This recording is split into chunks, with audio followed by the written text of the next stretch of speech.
क्या ऐसा लग रहा है आपको कि हुकूमत के हाथ कहीं कोई नया एविडेंस आ गया है जो वो इस केस को दोबारा खोल रही है, या चूंकि शहबाज साहब बाहर जाना चाह रहे थे, अदालत से भी हुक्म आ गया था, वहां से इजाज़त मिल गई थी, तो ये सिर्फ एक प्रेशर टेक्टिक के तौर पर इस वक्त मामला उठाया गया है? देखिए, हुकूमत के पास इसमें क्या नया एविडेंस आना है, क्योंकि ये जनरल मुशर्रफ के दौर का केस है जिसमें बहुत ज़्यादा अरकरेजी उस वक्त भी हुई थी। असल बात यह है कि हुकूमत नवाज शरीफ और शहबाज शरीफ फोबिया में गिरफ्तार है, और पिछले 3 साल में जितनी मेहनत इसने झूठे केसेस बनाने पर और अपने इंतकामी सियासत पे की है, अगर उसका 10वां हिस्सा ये अवाम के मसाइल को हल करने पे सर्फ करते, तो आज कम से कम अवाम 1-1 किलोमीटर लंबी कतारों में लग के 1 किलो चीनी ना खरीद रही होती। कम से कम आज पाकिस्तान के बेरोज़गारी की ये आलम ना होता, कम से कम पाकिस्तान में महंगाई का ये तूफ़ान ना खड़ा हुआ होता। लोगों को जो आज मुश्किलात का सामना करना पड़ रहा है बिजली, गैस के बिलों की सूरत में, हुकूमत गवर्नेंस पे तो संजीदा ही नहीं है। उसकी हर रोज़ जो इब्तिदा होती है दिन की, इमरान साहब शहजाद अकबर साहब को फ़ोन करते हैं कि भई आज क्या कोई केस बना रहे हो? रात को सोने से पहले फिर उनको यही फ़िक्र होती है भई कोई केस बना, कोई गिरफ्तारी हुई, नहीं हुई है। तो हम्म। एक बीमार सोच के साथ ये हुकूमत कर रहे हैं जिसमें सिर्फ़ इंतकाम है। आप देखिए जो पंजाब लाहौर हाई कोर्ट में फ़ैसला आया शहबाज शरीफ साहब की ज़मानत का, वो इस हुकूमत के लिए चुल्लू भर पानी में डूब मरने का मुकाम है। यही शहजाद अकबर साहब कागज़ लहराते थे मनी लॉन्ड्रिंग के, हमने इतने सफ़े ले लिए सबूत के और दस्तावेज़ात हैं और पता नहीं 55-58 वॉल्यूम्स जमा करा दी।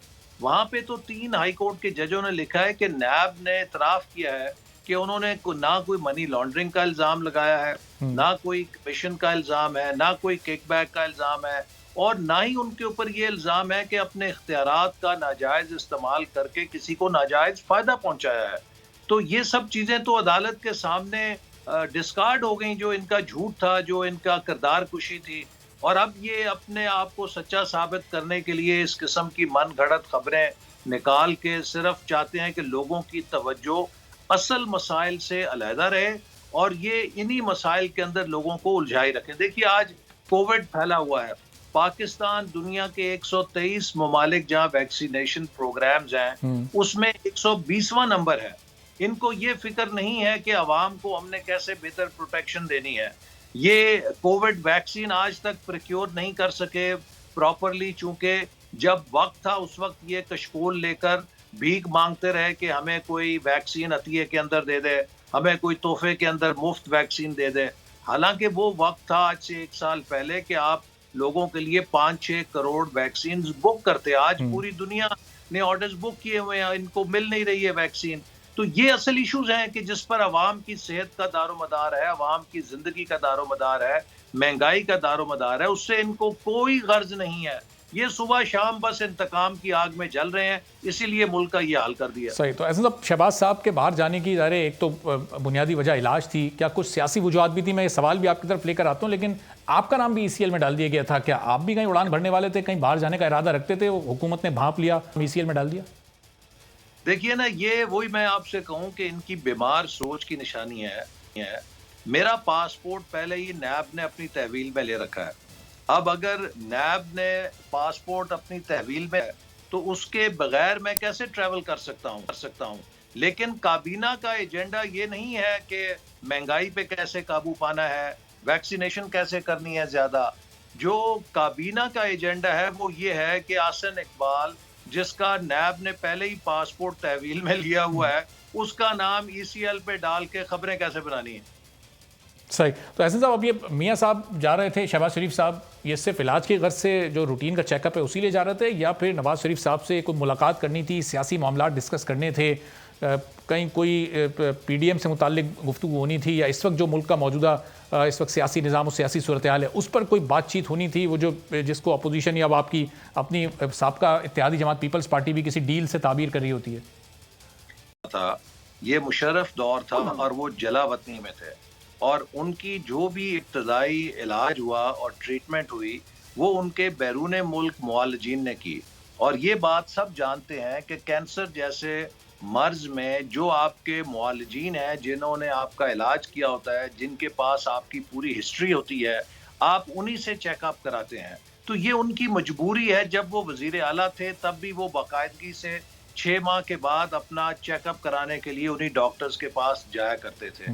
ये उनका बुनियादी हक है और हुकूमत सिर्फ इसमें रोड़े अटका के अपनी तंग नज़री, अपने इंतकाम और अपनी जो एक समझ लीजिए कि पस्ती है सोच की, उसका मुज़ाहरा कर रही है। सही। और साहब ज़ाहिर है वो जब ये फैसला आया तो वो आखिरी वर्किंग डे था। अब ये महज ये हुस्न इत्तेफाक था या फिर ज़ाहिर है अब लोग वो कड़ियों से कड़ियाँ मिलाने लगते हैं, मुख्तलिफ किस्म की आरा सामने आ रही होती हैं कि वो उस दिन फैसला इसलिए आया कि हुकूमत चैलेंज ना कर सके, लेकिन हुकूमत ने तो अपना काम कर दिया। ब्लैक लिस्ट से वो निकले तो PNIL में डाल दिया।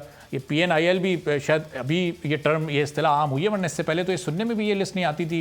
ये किन लोगों का नाम इसमें डाला जाता है, प्रोविंशियल आइडेंटिफिकेशन लिस्ट होती क्या है? अगर आपके इल्म में कुछ हो, आपके दौर में ऐसे कुछ नाम उसमें शामिल किए गए हैं तो ज़रा इस पर भी थोड़ी रोशनी डालिएगा।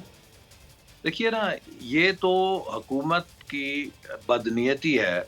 जिस दिन अदालत में फैसले का ऐलान हुआ, FIA के अफसरान वहाँ मौजूद थे और जब अदालत में मुतलका महकमे के अफसरान मौजूद हों तो उनकी ज़िम्मेदारी होती है कि वो अदालत के फैसले की कंप्लायंस के लिए जो मुनासिब कार्रवाई है उसको मुकम्मल करें। तो लेकिन आपको मालूम है कि हुकूमत के वज़रा ने पहले ही से ऐलान कर रखा था कि हम उनको बाहर नहीं जाने देंगे। तो ये एक कंटेम्प्ट ऑफ कोर्ट है। ना सिर्फ ये कंटेम्प्ट ऑफ कोर्ट है बल्कि फवाद चौधरी साहब और शहजाद अकबर साहब ने जिस तरह 3 रुकनी बेंच जिसने शहबाज शरीफ साहब की ज़मानत को मंजूर किया और जो उस पर जजमेंट दी तफसीली, उस पर जिस तरह के तबसरेबाजी की है, जिस तरह की तनकीद की है, मैं समझता हूँ कि ये खुल्लम खुला अदालत के ऊपर हमला है, अदालत की आज़ादी पर हमला है। कल तक जब सुप्रीम कोर्ट ने नवाज शरीफ साहब को इकामा केस पर, जिस पर हमें बहुत तहफ़्फ़ुज़ात थे, नाअहल किया तो ये लोग अदालत के फैसलों के ढोल बजा रहे थे। हमने उसके बावजूद कि हमें तहफ़्फ़ुज़ात थे, हमने उस पर अमल दरामद किया और वो फैसले की अभी स्याही नहीं सूखी थी, नवाज शरीफ साहब मुस्ताफ़ी हो गए। लेकिन ये लोग अब अपने खिलाफ जब इनके फैसले आते हैं और इनका झूठ पकड़ा जाता है तो ये अदालतों के ऊपर भी तनकीद करते हैं, अदालतों पर भी ये हमला करते हैं। तो मैं समझता हूँ कि लोगों को अब समझ आ गई है इनकी खेल और इनकी जो झूठ की कहानियां हैं, ये चाहते हैं कि एहतसाब के नाम पे जो अलफ लैला की कहानियां ये टीवी पर आकर बयान करते हैं, अदालतें उनके ऊपर मोहर लगाएं और ये अपने मुखालफिन को पकड़कर जेलों में डाल दें। ये पाकिस्तान बादशाहत नहीं है। पाकिस्तान एक आईनी और जमहूरी मुल्क है जिसमें बुनियादी हकूक हैं। आपको कानून के तराजू पर इल्जामात को तोलना पड़ता है। अगर आप किसी को बेगुनाह सजा देना चाहते हैं तो आप हुकूमत हैं, तो इस वजह से आप किसी बेगुनाह को जेल में नहीं डाल सकते। उसके हकूक हैं जो अदालतों का फर्ज है कि उनका तहफ़्फ़ुज़ करें और यही होता है कि जब इनके झूठे केस अदालतों में जाकर खुलते हैं और अदालतें रिलीफ देती हैं इस बिना पर कि वो झूठे केस थे, तो ये चीखते हैं। तो ऐसा साहब इस वक्त शहबाज शरीफ साहब की जो तबीयत है, क्या माजी के मुकाबले में वो कुछ बिगड़ी है, हालत थोड़ी उनकी क्या ख़राब हुई है जो इस वक्त वो ये चेकअप के लिए जा रहे थे? अभी एक रूटीन का चेकअप था, एक फॉर्मल सा चेकअप था कि जो वो साल में 1 बार या 2 बार कराते होंगे, या इस वक्त उनकी तबीयत ख़राब थी तो उनका जाना ज़रूरी था? उन्हें 6 माह के बाद लाजमी है कि वो अपना चेकअप करें, खुदा ना खास्ता, ताकि कोई रीलैप्स का इम्कान ना हो।